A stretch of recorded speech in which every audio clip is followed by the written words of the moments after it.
Hey everyone, and welcome back. Today we're going deep, really deep, into a topic that can be tough to talk about but is so important: online child sex abuse and exploitation.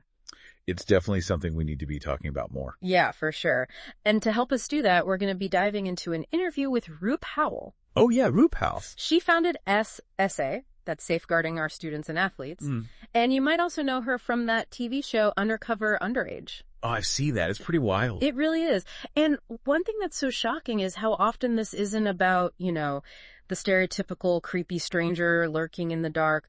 It's about sophisticated manipulation and targeting, and it's often boys who are targeted. That's what surprised me too, just how often boys are the victims. Yeah, it's really eye-opening. And unfortunately, shame keeps a lot of victims from speaking up. It's a tough situation for sure. It really is. And actually, Rue mentioned that she gets calls every week from parents whose sons have been targeted in sextortion schemes. Wow, every week. Yeah, every single week. That's disturbing. It is. It's really disturbing.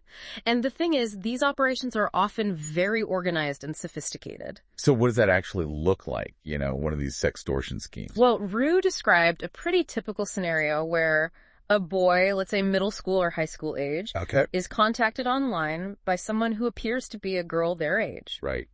And they start chatting, things get a little flirty. Then the girl sends explicit photos. Uh-oh. And then she pressures the boy to send some back. So I'm guessing this girl isn't really a girl. You got it.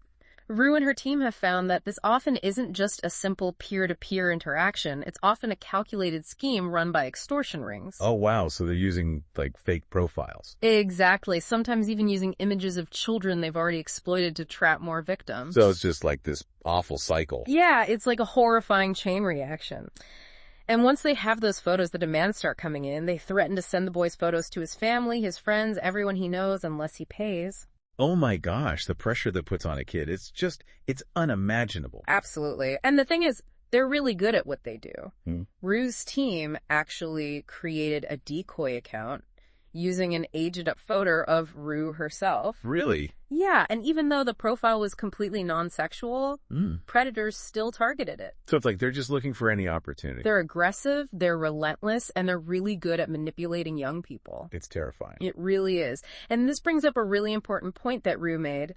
Victim blaming is one of the biggest things that protects these predators. Because the victims are too afraid to come forward. Exactly. They rely on societal shame to keep victims silent. Which makes sense. I mean, who wants to admit they fell for something like that? No one, especially not a kid. So what can parents do then? It seems like just telling kids not to talk to strangers or send nudes isn't enough anymore. No, it's definitely not enough. Rue stressed that the key is open and ongoing communication. It's like the sex talk, You don't just have it once and call it a day. Right. It needs to be an ongoing conversation that evolves as kids grow up and encounter new things online. Makes sense, because the internet is constantly changing too. Exactly. And we need to equip kids with the knowledge and the critical thinking skills to navigate the digital world safely. And I love how Rue's unkids friends feel comfortable going to her for advice. Yeah. If things get weird online. Me too. It shows that she's built that trust. And she had this great analogy. She said, kids today have access to the internet everywhere. It's like having a computer at a friend's house back in the AOL days. Yeah, I remember those days. You can't just shut it off entirely. So true. So what can young people actually do to protect themselves? Well, Rue gave some really practical advice. Keep your accounts private. Okay. Be careful about who you add as friends and learn to recognize those red flags, those manipulative tactics that predators use. Like what kind of tactics? Can you give an example? One that really stuck with me was the white knight tactic. This is where the predator pretends to be a protector in online communities.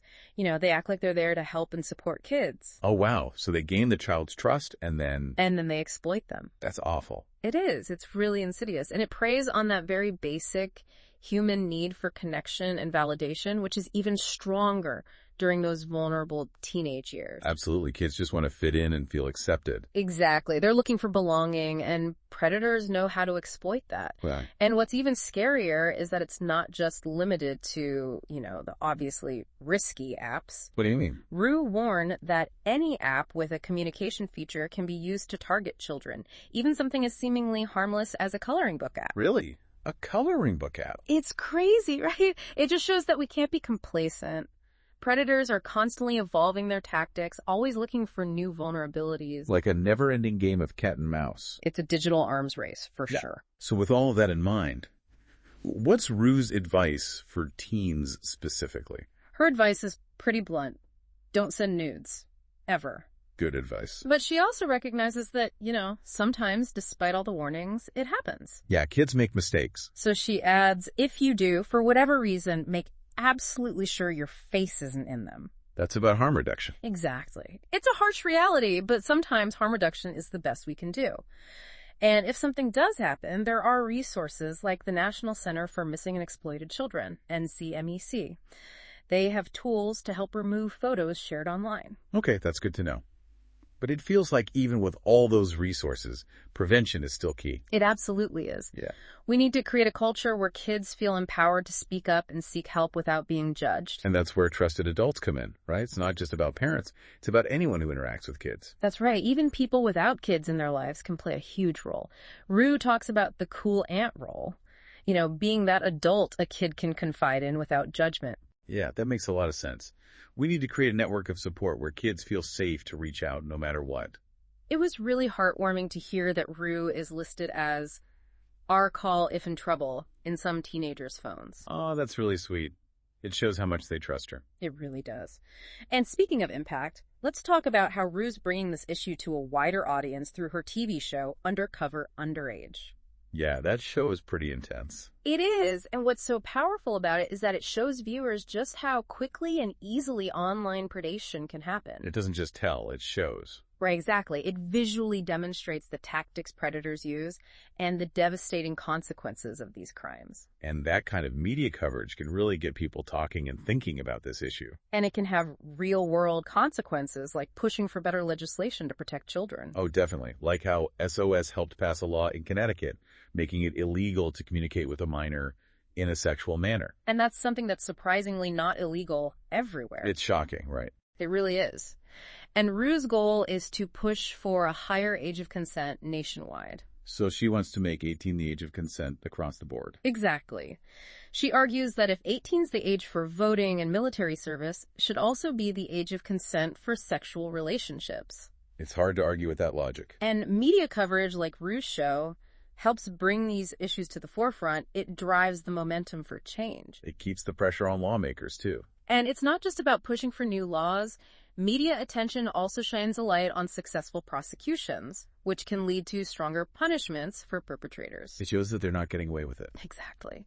And Rue is proud that the show has a TV-14 rating.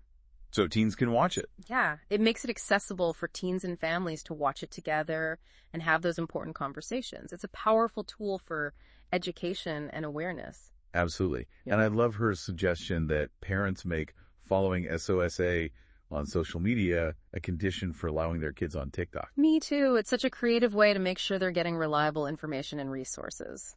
It's meeting kids where they are, Exactly. And speaking of resources, SOSA has this incredible survivor fund. It helps connect survivors with trauma-trained therapists. Oh, wow. So they're providing support for healing as well. Exactly. It's a reminder that the impact of this abuse can be long-lasting, and that providing resources for healing is just as important as prevention. It's a holistic approach to tackling this issue. It really is. So it really is about empowering everyone involved, isn't it? Parents, kids, educators, everyone. Yeah, exactly. Giving everyone the tools and the knowledge to recognize and address this issue. And it's not just about individual cases either. SOSA is doing some pretty big things to push for systemic change. Oh, absolutely, yeah. They're advocating for stronger laws, better resources for law enforcement, and more international cooperation. It sounds like tackling this problem is going to take a global effort. Oh, it absolutely does. Because like we mentioned earlier, some of these extortion rings operate overseas. Right, and I imagine that makes prosecution a whole lot trickier.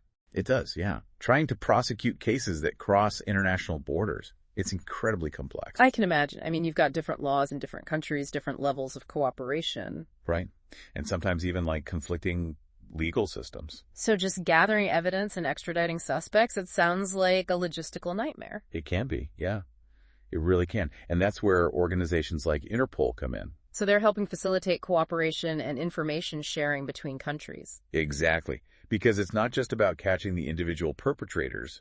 It's about dismantling these entire networks. So you're talking about going after the financiers, the tech infrastructure. Yeah, the whole ecosystem that allows these operations to thrive. It's like tackling organized crime, isn't it? That's a good way to put it, yeah.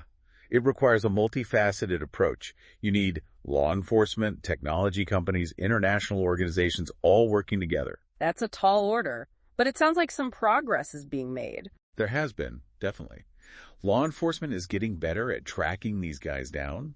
Technology companies are developing tools to identify and remove child sexual abuse material. And there's just generally more awareness among the public now, right? Yeah, absolutely. Yeah. But there's still a long way to go. And a big part of that, I think, is changing the cultural conversation around this issue. We need to stop blaming the victim and create an environment where kids feel safe to come forward. I agree. I think we need to teach children about online safety, but also about consent, healthy relationships, and how to recognize and report abuse. So it's about giving them the knowledge and the agency to protect themselves. Exactly. And giving adults the tools and resources to support the children in their lives. So what kind of resources are out there? Well, you've got some fantastic organizations doing great work. SOSA, obviously, and NCMEC, the National Center for Missing and Exploited Children. And the Internet Watch Foundation, right? Yes, that's another good one. They all have websites with tons of information. But it's not just about websites and hotlines, is it? There's also that crucial element of open and honest communication. Absolutely. It's about creating a safe space where children feel comfortable talking about anything, even if it's difficult or embarrassing. So parents and caregivers need to be good listeners. And offer support without judgment. And sometimes I imagine that support might even involve seeking professional help. Absolutely. If a child has experienced online abuse, professional help from a trauma-trained therapist can be crucial. I know there are support groups and online forums, too, where survivors can connect with others who understand what they're going through. It's so important to remember that they're not alone. So providing that long-term care and support to help survivors heal, that's a big part of the puzzle, too. It is, yeah. And so is sending a message to perpetrators that these crimes won't be tolerated. We need to hold them accountable. And make sure justice is served. And that's where media coverage like Rue's show, Undercover Underage, can really make a difference. Oh, without a doubt. It raises awareness, educates the public, and puts pressure on lawmakers and law enforcement. And it can inspire other people to get involved. Yeah, to volunteer, to donate, or just to advocate for change in their own communities. Because every action, no matter how small, can contribute to a safer online environment for kids. Exactly. So it's about a multi-pronged approach then. Individual actions, community involvement, and systemic change all working together. It is, yeah. It's about creating a culture of safety and accountability, online and offline. And remembering that every child deserves to grow up free from exploitation and abuse. Absolutely. That's a powerful message, and it's one that we all need to hear. So as we start to wrap up this deep dive, I want to leave our listeners with a sense of hope and empowerment. Definitely. This is a challenging issue, but it's not insurmountable. We can create a world where every child can thrive, both online and offline. By working together, we can make a difference. We can, and we must. You're so right. It is a powerful message, one that's easy to lose sight of when we're talking about such a heavy topic. It can be overwhelming. For sure. But I think what we've seen throughout this deep dive is that there is hope. Oh, absolutely. There are so many people out there, so many organizations working tirelessly to protect children. Yeah, and they're making real progress, too. And not just in catching the bad guys, but also in supporting survivors and pushing for lasting change. It's inspiring to see. It really is. And it's a good reminder that even in the face of something so dark, there's still so much light and resilience. It can be hard to remember that sometimes. Yeah, it can. So I guess for anyone listening who's been affected by this conversation, I hope they leave feeling a sense of, I don't know, maybe empowerment. Empowerment's a good word, yeah. Like we're not powerless in this fight. Exactly. Because even small actions can make a big difference. And that's something I really took away from talking to Rue. You don't have to be a law enforcement officer or a therapist or a politician to make a difference. Right. Everyone has a role to play. And I think knowing that can be really powerful. So for anyone listening who's feeling inspired, maybe even a little fired up to take action, what are some things they can do? Well, first of all, just educate yourself. Like really take the time to understand the risks, the warning signs. And the resources that are out there, right? Oh, absolutely. Check out the websites of organizations like SOE, NCMEC. Yeah, those are great places to start. They have tons of information, tips for parents, educators, even for young people themselves. And don't forget to talk to your kids about online safety. I know it can be a tough conversation, but it's so important. Yeah, start early, keep those lines of communication open. And if you're not a parent, you can still make a difference. You can volunteer your time, donate to an organization. Even just sharing information with your friends and family can help spread awareness. And don't underestimate the power of social media, right? Yeah. Sharing articles, following organizations, engaging in those conversations online. All of that helps. It really does. So I guess it's really about a multi-pronged approach. Individual actions, community involvement, systemic change. All working together. It's a team effort, for sure. And it's an effort that's worth it. I agree. Because every child deserves to grow up in a world free from exploitation and abuse. That's what we're fighting for. And that's a fight worth having. Absolutely. Well, that brings us to the end of our deep dive today. Thank you so much for joining us for this really important conversation. Been my pleasure. If you've been touched by this episode, if you're feeling inspired to get involved, please do. Every action, no matter how small, can make a difference. Remember, knowledge is power. And by shining a light on this issue, we can help prevent abuse and empower survivors to find healing and support. Stay curious, stay informed, and stay engaged. We'll see you next time.